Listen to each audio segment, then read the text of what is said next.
আসসালামু আলাইকুম। চতুর্থ শ্রেণীর আমার প্রাণপ্রিয় শিক্ষার্থীরা, তোমরা সবাই কেমন আছো? আশা করি সবাই ভালো আছো। তোমাদের সকলকে শুভেচ্ছা জানিয়ে শুরু করতে যাচ্ছি আজকে আমি আমার ক্লাসটি। আজকে আমি তোমাদের বাংলা বিষয় নিয়ে হাজির হয়েছি, তাই তোমরা ঝটপট তোমাদের বাংলা বই, খাতা, কলম নিয়ে ঝটপট বসে পড়ো বন্ধুরা। নিয়েছো? হ্যাঁ বন্ধুরা, আজকে আমি তোমাদের সামনে হাজির হয়েছি খলিফা হযরত ওমর রাদিয়াল্লাহু তাআলা আনহুর দ্বিতীয় পাঠ। এর আগে গত পাঠে আমি বন্ধুরা তোমাদের একটি পাঠে সমাধান করিয়েছিলাম বন্ধুরা। আজকে আমি তোমাদের সামনে দ্বিতীয় পাঠ নিয়ে হাজির হয়েছি, তাই বন্ধুরা তোমরা ঝটপট 98 পৃষ্ঠা খুলে পড়ো। বইয়ের 98 পৃষ্ঠা খুলেছো বন্ধুরা? আজকে বন্ধুরা আমরা হযরত ওমর রাদিয়াল্লাহু তাআলা আনহু থেকে সম্পাদন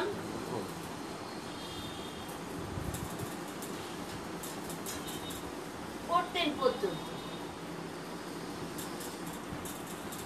এই অংশ পর্যন্ত তোমরা অনুচ্ছেদটি ধরবে। আমি এখন বন্ধুরা অনুচ্ছেদটি পড়ছি, তোমরা মনোযোগ সহকারে ধরবে। কেমন বন্ধুরা? দেখো বন্ধুরা, হযরত ওমর রাদিয়াল্লাহু তাআলা আনহু একদিকে ছিলেন কোমল, অন্যদিকে ছিলেন কঠোর। তিনি মানুষের দুঃখ কষ্টে ছিলেন সমব্যথী। দেশের মানুষের দুঃখ কষ্টের কথা অবহিত হওয়ার জন্য তিনি গভীর রাতে মহল্লায় মহল্লায় ঘুরে বেড়াতেন। ক্ষুধার্ত শিশুদের কান্নার আওয়াজ শুনে তিনি নিজের কাঁধে আটার বস্তা বহন করে নিয়ে তাদের তাঁবুতে যেতেন। তিনি সহধর্মিণী উম্মে কুলসুমকে নিয়ে এক বেদুইনের ঘরে যান তার অসুস্থ স্ত্রীকে সাহায্য করার জন্য। খলিফা ওমর রাদিয়াল্লাহু তাআলা আনহু এর বিচার ব্যবস্থা ছিল নিরপেক্ষ ও নিখুঁত। আইনের চোখে উঁচু নিচু, ধনী গরিব, আপন পর কোনো ভেদাভেদ ছিল না। গুরুতর অপরাধে নিজের ছেলে আবু শামকে তিনি কঠোর শাস্তি দিয়েছিলেন। রাষ্ট্রের সমস্ত গুরুত্বপূর্ণ কাজ তিনি সাহাবীদের সাথে পরামর্শ করে সম্পাদন করতেন। আজকে এই অংশ পর্যন্ত বন্ধুরা আমরা এই অনুচ্ছেদটি থেকে শব্দার্থ, যুক্তবর্ণ ভেঙে লিখে বাক্য গঠন করা এবং প্রশ্ন উত্তর করব। তাই বন্ধুরা আমি এই অনুচ্ছেদটি পড়লাম, যে অংশটুকু পড়লাম এই অংশ থেকে বন্ধুরা তোমরা নতুন কিছু শব্দ খুঁজে বের করো যার অর্থ তোমাদের জানা নেই। তোমরা খুঁজে বের করে বন্ধুরা তোমরা খাতায় নোট করো শব্দগুলো। সবাই খাতায় নোট করছো বন্ধুরা? হ্যাঁ, নোট করো। এখন বন্ধুরা আমি তোমাদের জন্য কিছু শব্দ নিয়ে এসেছি, তোমরা একটু দেখো সেগুলো। বন্ধুরা প্রথম শব্দটি দেখো, কোমল, নরম। কোমল, নরম। সমব্যথী, পরে দুঃখে কাতর। সমব্যথী, পরে দুঃখে কাতর। মহল্লা, পাড়া। মহল্লা, পাড়া। ক্ষুধার্ত, ক্ষুধায় কাতর। আওয়াজ, শব্দ।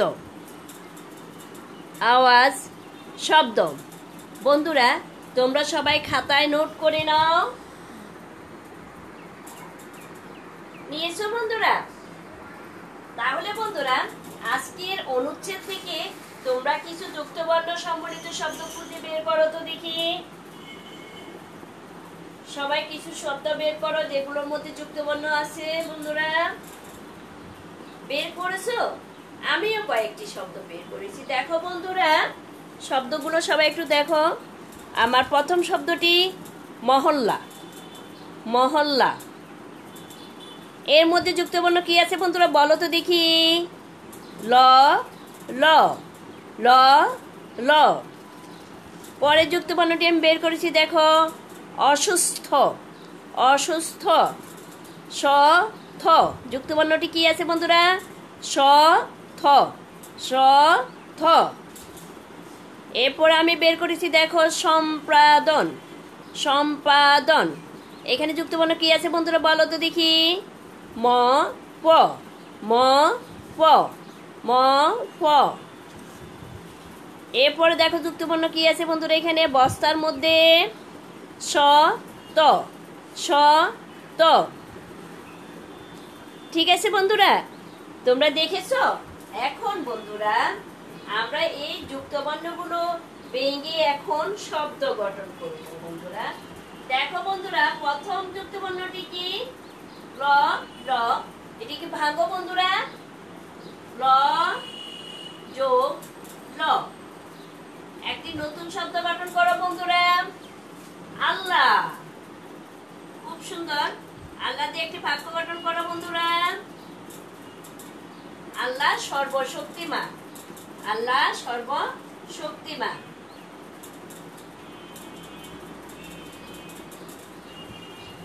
সর্বশক্তিমান।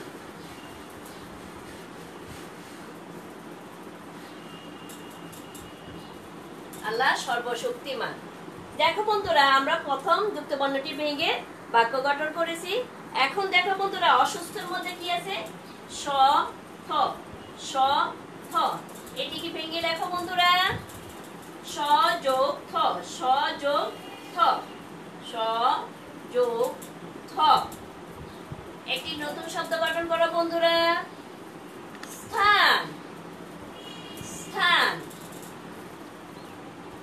বাক্য গঠন করো বন্ধুরা। ময়লা আবর্জনা নির্দিষ্ট স্থানে ফেলতে হয়। ময়লা আবর্জনা, আবর্জনা নির্দিষ্ট স্থানে ফেলতে হয়। নির্দিষ্ট স্থানে বা ফেলা উচিত লিখি আমরা বন্ধুরা। এখন বন্ধুরা আমরা পরবর্তী যুক্তবর্ণটাতে যাব।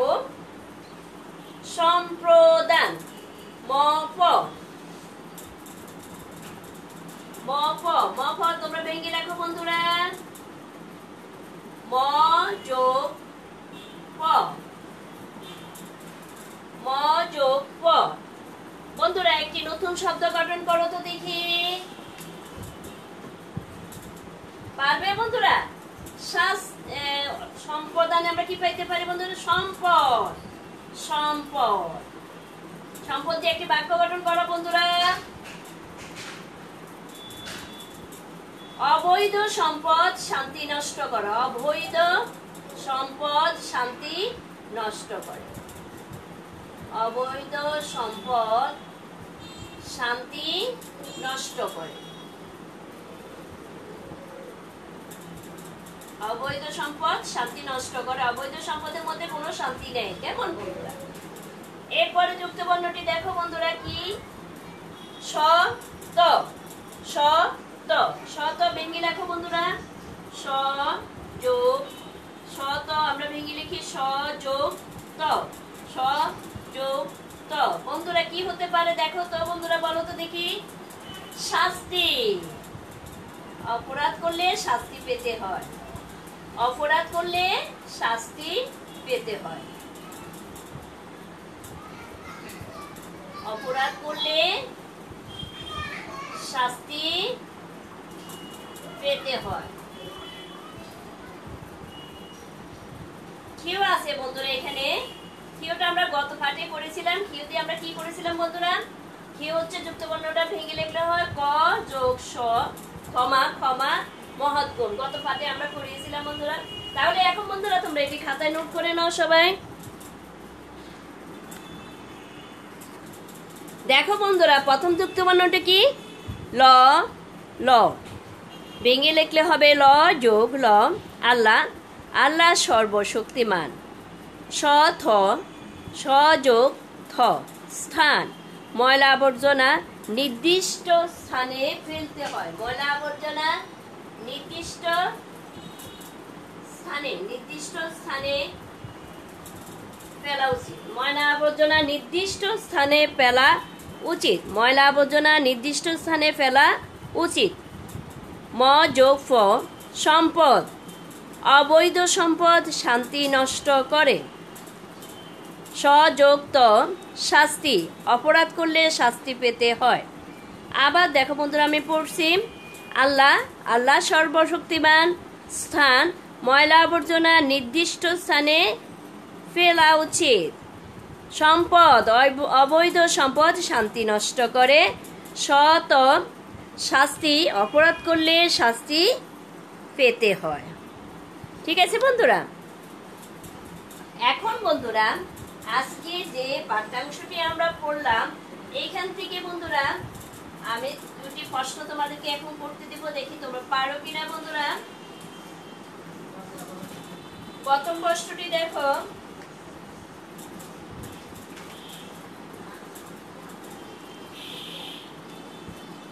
হযরত ওমর রাদিয়াল্লাহু তাআলা আনহুর এর বিচার ব্যবস্থা কেমন ছিল? হযরত ওমর রাদিয়াল্লাহু তাআলা আনহু এর বিচার ব্যবস্থা কেমন ছিল?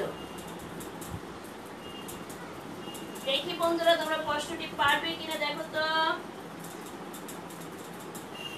আরেকটি প্রশ্ন, প্রজাদের প্রতি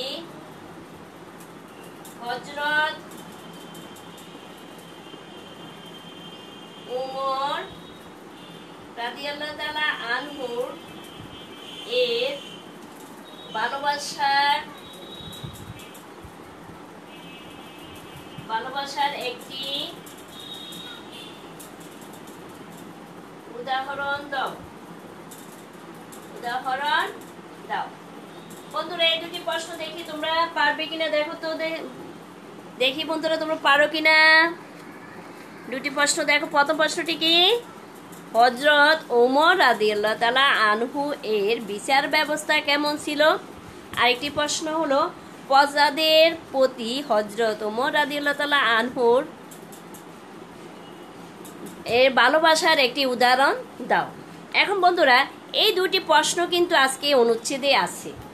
আজকে যে অনুচ্ছেদটি আমি পড়লাম বন্ধুরা, এই দুটি প্রশ্নের উত্তর কিন্তু অনুচ্ছেদে আছে। তোমরা কি খাতায় নোট করেছো বন্ধুরা? প্রথম প্রশ্নটি কি বন্ধুরা?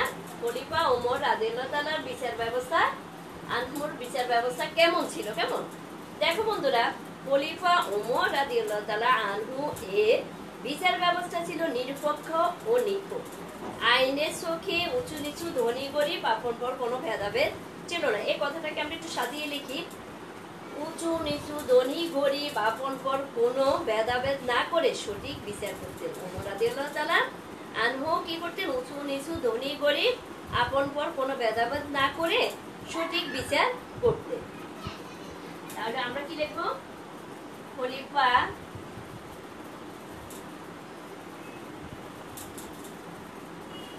ওমর রাদিয়াল্লাহু তাআলা আনহু এর বিচার ব্যবস্থা ছিল নিরপেক্ষ ও নিখুঁত।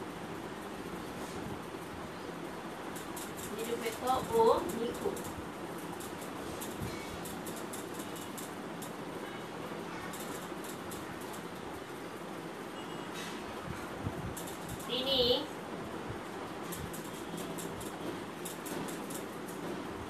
উঁচু নিচু, ধনী গরিব, উঁচু নিচু, ধনী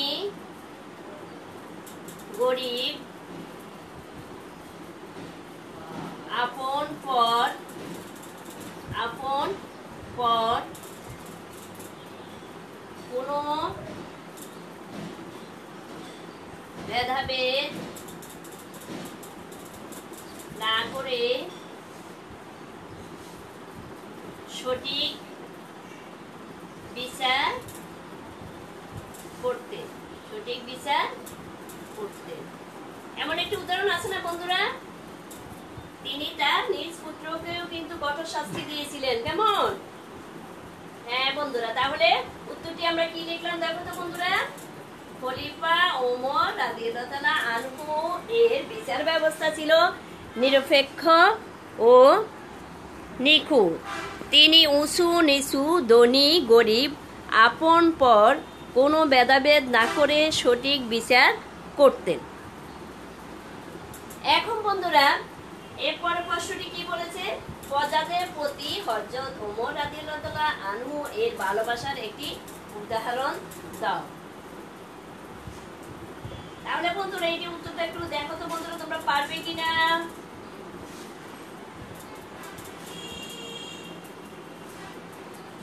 খলিফা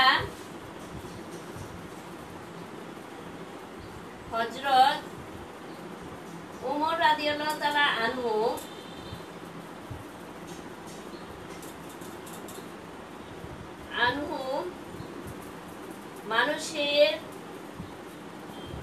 মানুষের দুঃখ কষ্টে ছিলেন সমবেতী। মানুষের দুঃখ কষ্টে ছিলেন সমবেতী।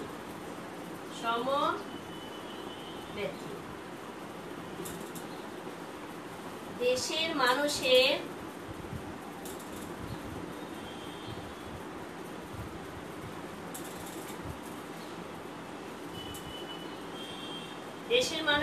দুঃখ কষ্টের কথা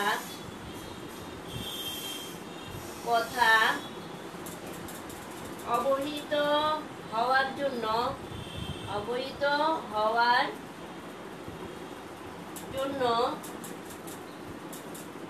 তিনি গভীর রাতে মহল্লায়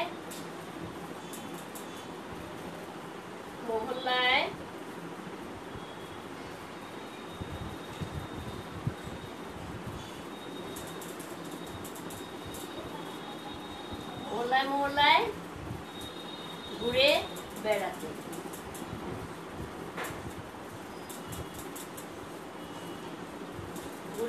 বেড়াতেন।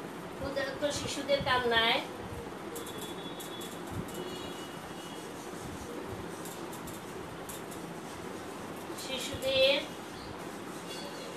কান্নায় কান্নার আওয়াজ শুনে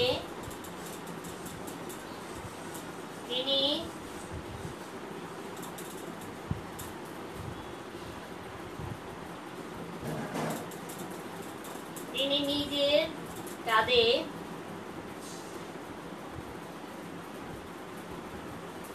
আটার বস্তা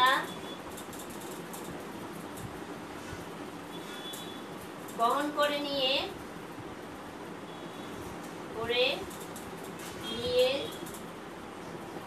তাঁবুতে যেতেন।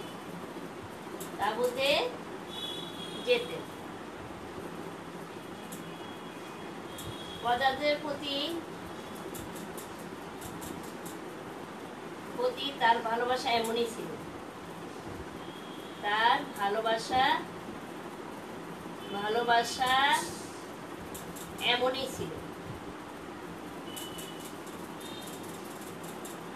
তাহলে বন্ধুরা তোমরা সবাই খাতায় নোট করে নাও।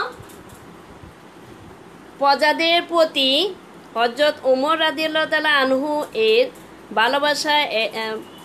ভালোবাসার একটি উদাহরণ দাও। প্রশ্ন উত্তরটি হলো খলিফা হযরত ওমর রাদিয়াল্লাহু তাআলা আনহু মানুষের দুঃখে কষ্টে ছিলেন সমব্যথী। দেশের মানুষের দুঃখ কষ্টের কথা অবহিত হওয়ার জন্য তিনি গভীর রাতে মহল্লায় ঘুরে বেড়াতেন। ক্ষুধার্ত শিশুদের কান্নার আওয়াজ শুনে তিনি নিজের কাঁধে আটার বস্তা বহন করে নিয়ে তাঁবুতে যেতেন। প্রজাদের প্রতি তার ভালোবাসা এমনই ছিল।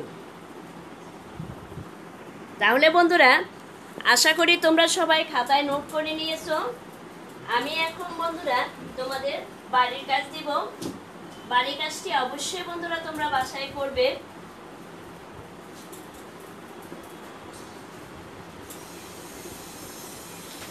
একটি প্রশ্ন দিচ্ছি বন্ধুরা। হযরত ওমর রাদিয়াল্লাহু তাআলা আনহু এর সম্পর্কে 5টি বাক্য লেখো। এই প্রশ্নের উত্তরটি বন্ধুরা তোমরা খাতায় লিখবে এবং তোমাদের বয়োজ্যেষ্ঠ যারা আছে তাদেরকে খাতাটি দেখাবে। বন্ধুরা, আজকের মতো আমি তোমাদের কাছ থেকে বিদায় নিচ্ছি। তোমরা সবাই ভালো থাকো, সুস্থ থাকো। আল্লাহ হাফেজ।